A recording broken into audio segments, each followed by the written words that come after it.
Here you go, guys. This is Oscam here. Today I've got a Nokia 6 with me, and I'll be showing you how to do a screenshot on a Nokia 6. So it's not very hard things to do. Well, just let's get on with the job. After you actually do the screenshot, the photo will be saved at the photos, and you can go to the album and pick it up from there. So let me show you very quickly. Here you go. This is the volume button, and this is the switch on and off button.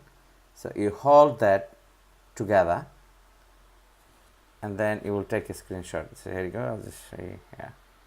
As you can see, so hold it together. A screenshot has been taken. So when you go to the photos, album, as you can see, there's a screenshot has been taken here.